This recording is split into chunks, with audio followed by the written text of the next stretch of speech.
이 시간 우리에게 주시는 하나님의 말씀은 사사기 16장 19절부터 22절까지입니다. 사사기 16장 19절부터 22절 말씀입니다. 제가 가진 성경으로는 구약 391쪽입니다. 제가 봉독하겠습니다. 들릴라가 삼손에게 자기 무릎을 베고 자게 하고 사람을 불러 그의 머리털 7가닥을 밀고 괴롭게 하여 본즉 그의 힘이 없어졌더라. 들릴라가 이르되 삼손이여 블레셋 사람이 당신에게 들이닥쳤느니라 하니 삼손이 잠을 깨며 이르기를 내가 전과 같이 나가서 몸을 떨치리라 하였으나 여호와께서 이미 자기를 떠나신 줄을 깨닫지 못하였더라.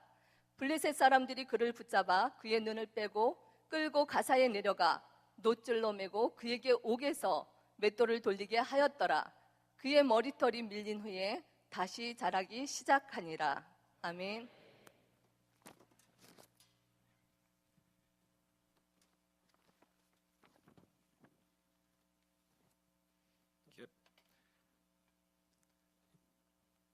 네, 할렐루야. 잠깐만 좀 낮추겠습니다. 제가 작은 건지 얘가 높은 건지.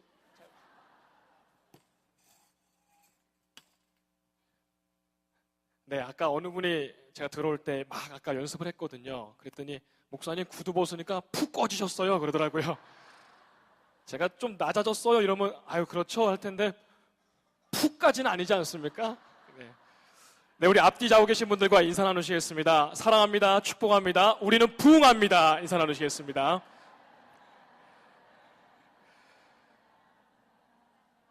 여러분, 우리가 매번 외치고 함께 인사하는데 그 말에 힘이 있다고 말씀하셨으니 그렇게 될 줄 믿습니다. 여러분, 올해 우리 교회 표는 잘 아시다시피 부흥입니다. 저 배너를 이렇게 만들면서요, 각 나라 말로 부흥이라는 단어를 찾아봤습니다. 여러 나라의 부흥이라는 단어를 찾아보니까요, 그 단어들에는 공통점이 하나같이 있었습니다. 그것이 무슨 뜻이었냐? 다시 흥하다, 다시 살아나다, 다시 일어서다, 다시 회복하다, 다시 자라나다.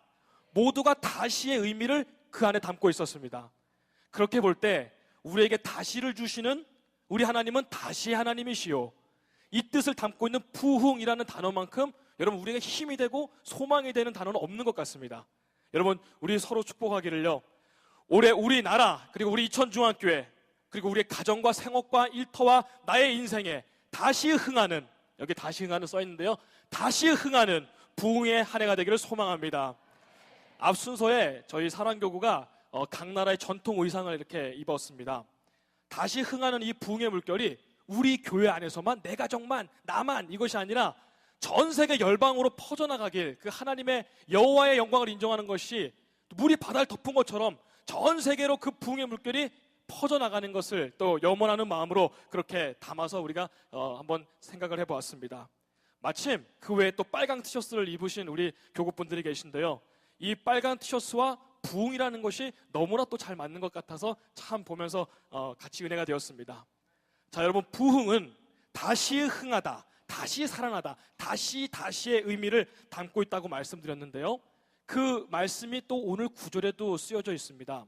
자, 오늘 우리가 읽은 말씀 가운데 16장 22절 말씀을 한번 다시 보도록 하겠습니다. 시작. 그의 머리털이 밀린 후에 다시 자라기 시작하니라. 아멘. 여기서 그의 머리털이 밀렸다, 그는 우리가 잘 알다시피 삼손을 말합니다. 우리는 삼손에 대해서 아주 잘 알고 있습니다. 그는 예수님처럼 수태고지를 받은 사람이죠. 믿음의 어머니 마노아가 삼손을 뵀을 때부터 하나님께서 천사를 보내셔서 하나님이 예언하시고 말씀하신 뱃속에 있을 때 이미 예언의 말씀을 받은 사람입니다. 또 삼손은 나실인이지요. 태어나는 그 순간부터 하나님께 선택된 사람, 하나님께 선택돼서 구별된 사람, 그렇게 나실인이었습니다. 이 나실인들은 몇 가지 지켜야 될 법칙이 있었습니다. 규례가 있었습니다. 그것이 무엇이냐? 포도주와 독조를 가까이 하지 말아라.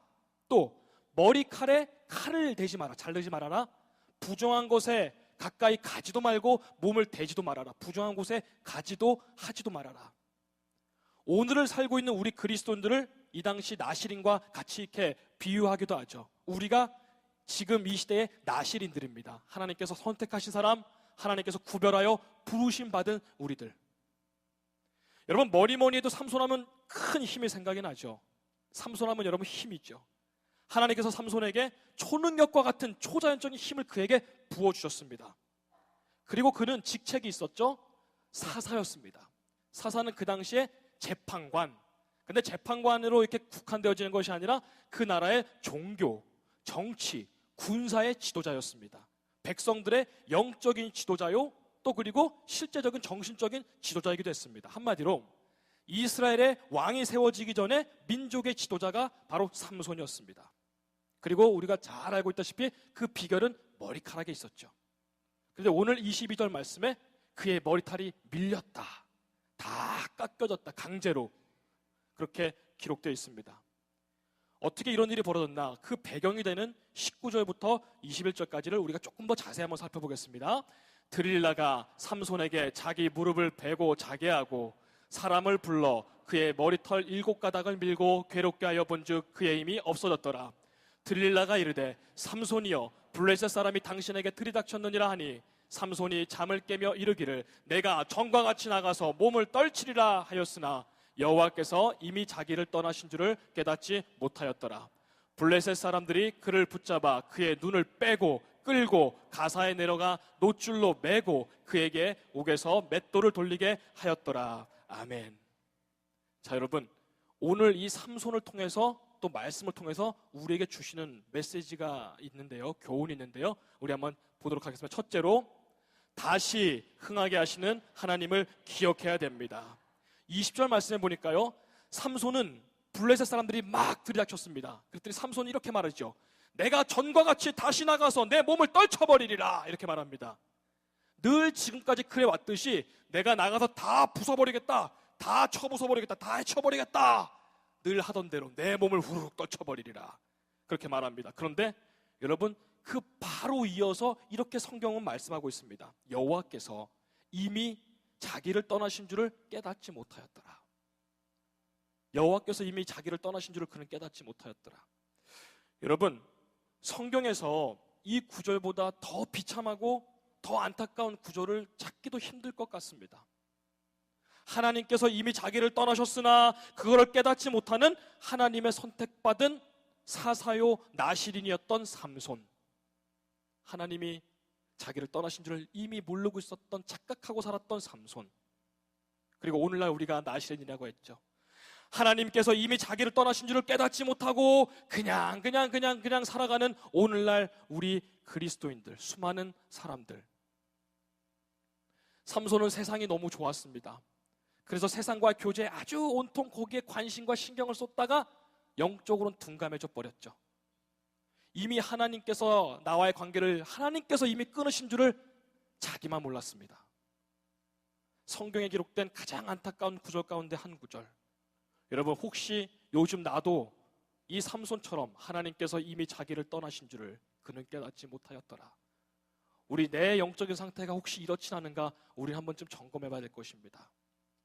그래서 21절 말씀 보니까요, 삼손은 평생의 원수였던 블레셋들에게 붙잡히죠. 이미 힘이 빠졌죠. 떨치리라. 그러나 힘은 없었습니다. 붙잡히자마자 가장 먼저 당한 게 두 눈을 뽑혔습니다. 노줄로 단단히 묶였습니다. 그리고 질질질 끌려갑니다. 그리고 짐승들이나 돌리는 맷돌을 삼손에게 메어서 삼손에게 맷돌을 짊어지고 질질질 돌리게 합니다. 그때 삼손의 상태, 두 눈을 뽑히고 노줄로 묶인 차 말입니다. 저도 어렸을 때 이 만화, 성경 만화 애니메이션을 보고 그 장면이 지금도 굉장히 뇌리에 이렇게 박혀 있는데요. 맷돌을 질질질 눈에서 이렇게 붕대 맨 채 피가 나오는 삼손의 모습, 지금도 너무 딱 사진처럼 기억에 생생한데요. 여러분, 짐승들에게 맷돌을 돌리게 할 때 두 눈을 뽑지는 않지 않습니까? 삼손은 지금 그렇게 당했다는 것입니다. 여러분, 사람에게 있어서 두 눈은 등불이자 빛이지요. 신체 팔알이 눈이다, 구알이 눈이다, 이런 말씀들 이렇게 하시죠. 그만큼 눈이 중요하다는 것 아니겠습니까? 눈이 뽑혔다는 것은 이제 암흑에 훅 던져진 것입니다. 하나님의 수태고지를 받고 태어난 나실인, 이스라엘 백성들의 사사이자 영웅이었던 삼손, 이제 그는 자기 자신도 돌보지 못하는 그런 곤두박질 쳐진 나락으로 떨어지고 말았습니다. 자기 자신도 돌보지 못하는 사사. 여러분, 어떻게 하다 이런 처지가 되었을까요?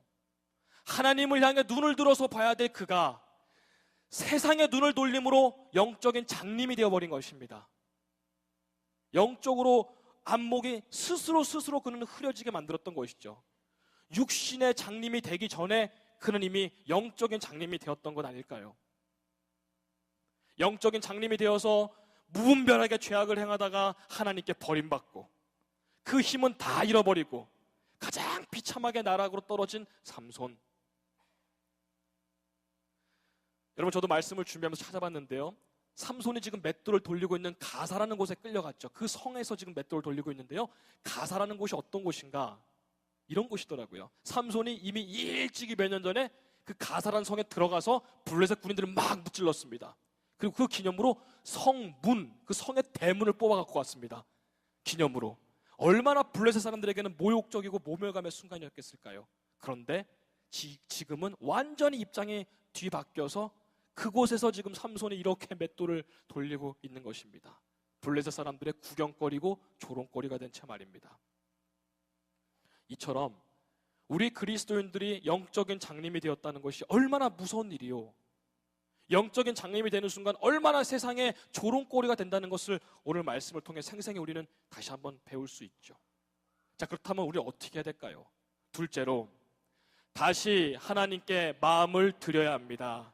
우리 22절 말씀을 다시 한번 봉독하겠습니다. 그의 머리털이 밀린 후에 다시 자라기 시작하니라. 아멘. 여러분, 우리 이렇게 많은 분들이 오늘 이 자리에 우리가 참석을 하고 계시죠.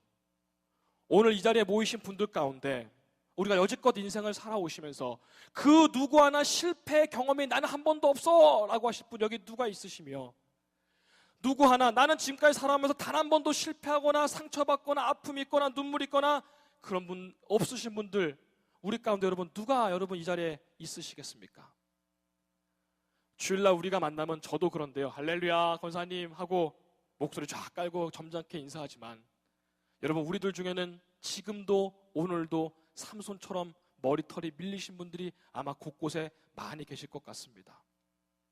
신앙적인 영적인 문제 때문에, 육신의 건강의 문제 때문에 나락으로 떨어지고, 재정적인 그 어려움으로 가난 그리고 퇴직, 퇴학 내지는 퇴업, 불경기로 인한 이 생업의 어려움들, 가정 문제로 인한 상처와 아픔과 눈물들, 그리고 끝날 것 같지 않은 우울증 같은 것들 등등등, 오늘 삼손처럼 붙잡히고 노줄로 묶이고 눈은 뽑혀버리고 머리털은 다 밀려버리고 하염없이 제자리에서 뱅뱅뱅 맷돌을 돌리시는 분들, 그렇게 인생을 살아가고 있는 것 같은 분들이 아마 우리 생각보다 꽤 많으실 수도 있습니다.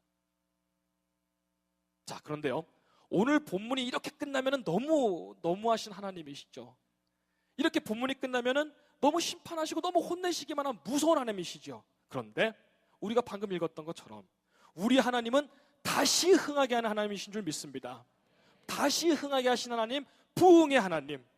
그의 머리털이 밀린 후에 다시 자라기 시작하니라. 머리털의 삼손의 모든 것을 의미하고 있죠. 그렇다면 우리가 어떻게 해야 될까요? 방금 말씀드렸다시피 하나님께서 우리에게 이렇게 말씀하신 것 같습니다. 자, 들릴라에게 뺏긴 너의 마음을, 세상의 들릴라들에게 뺏긴 너의 마음을 나에게 돌이키라는 것입니다. 우리 신명기 말씀 한 구절만 보겠습니다.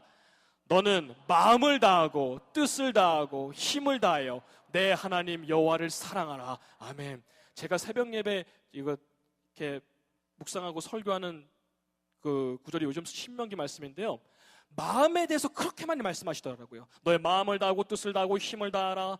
마음을 다해 하나님을 사랑하라. 여호와를 사랑하라. 마음을 다해 순종하라. 마음을 그렇게 강조하십니다. 어느 청년이 예수님께 물어봤죠. 예수님 어떤 계명이 가장 중요합니까? 선생님 뭐가 제일 중요하죠? 그랬더니 예수님이 이렇게 말씀하십니다. 마태복음 말씀이죠.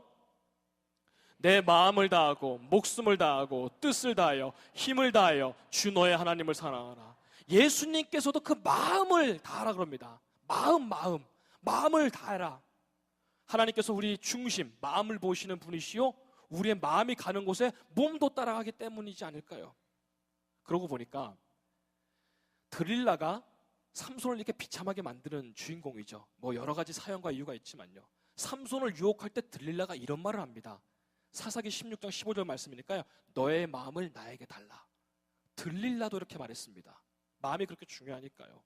악한 세상도 우리에게 마음을 자꾸만 달라 그럽니다.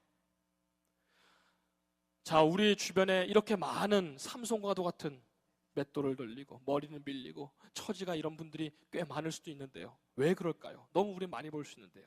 하나님께 들어야 할 마음을 들릴라에게 세상의 마음을, 우리 마음을 내줬지 않았을까? 우리 두 구절만 더 찾아보겠습니다. 하나님께서 이렇게 말씀하셨습니다. 주 여호와의 말씀에 너희는 마음을 돌이켜 우상을 떠나고 얼굴을 돌려 모든 가정한 것을 떠나라. 또 잠언 말씀에 내 아들아 내 마음을 내게 주며 내 눈으로 내 길을 즐거워할지니라. 아멘. 성경은 마음을 얼마나 이렇게 자꾸 말씀하시는지 모릅니다. 여러분, 우리가 다시 흥할 수 있는 방법, 다시 우리가 회복할 수 있는 방법, 그것은 들릴라에게 세상의 유혹에 뺏긴 나의 마음을 다시 돌이켜 하나님께로 향하는 것 아닐까요? 깨진 마음, 무너진 마음 그대로 하나님 앞에 찾아가 그 마음을 드리는 것입니다. 이게 우리가 살 수 있는 유일한 방법이요, 이게 우리가 다시 흥할 수 있는 유일한 부흥의 시작 아닐까요? 하나님께 그 마음을 돌이켜 눈물을 흘리고 슬프지만 찾아갈 때에 다시 우리의 잘린 머리털은, 우리의 상황들은 다시 자라기 시작하니라. 여러분, 우리의 마음을 다시 하나님께로 돌이켜서 올 한 해 우리가 계속 외치고 있는 이 표 말씀처럼 다시 흥하는 우리 대한민국, 다시, 그리고 더 흥하는 우리 이천중앙교회, 다시 흥하는 우리 가정과 여러분의 생업과 일터와 그리고 나의 인생 되시기를 주님의 이름으로 소망합니다. 기도하겠습니다. 할렐루야. 다시 흥하다, 부흥이라는 주제로 사랑교구 헌신 예배를 드리게 하신 하나님 참으로 감사를 드립니다. 오늘 헌신하며 준비한 우리 사랑교구와 또 믿음, 소망, 사랑, 화평, 우리 모든 교구들이 나아가 우리 이천중앙교회 가정과 생업과 일터가 하나님께로 다시 완전히 마음을 돌이켜 다시 흥하는, 다시 살아나는, 다시 일어서는 부흥의 한 해가 되게 하옵소서. 예수님의 이름으로 기도합니다.